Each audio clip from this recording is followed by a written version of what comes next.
I had a pretty typical Midwestern upbringing. Dubuque was a river town along the Mississippi River.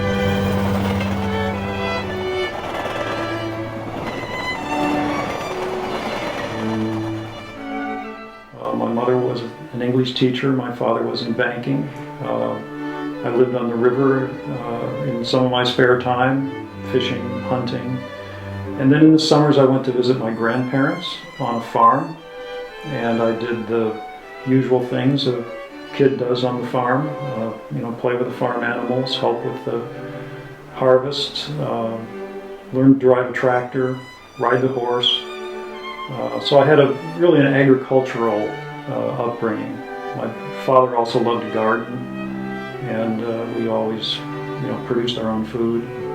So it was a sort of I just call it a bucolic Midwestern childhood.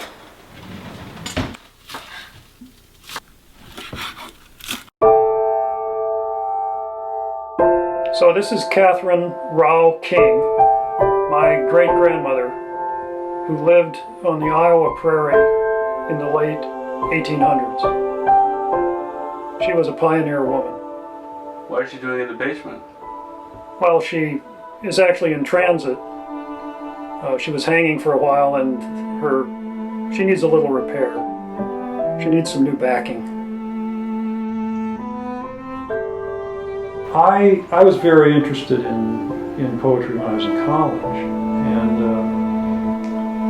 I went to a very small Iowa college, liberal arts college called Grinnell College, and the first year I got there, another student and I convinced the president that we needed to start a writer's workshop at Grinnell. And as part of the writer's workshop, we were bringing in different poets into the university. And one of the really impressionable events of that sequence was that a poet named Theodore Weiss came to the university and gave some readings.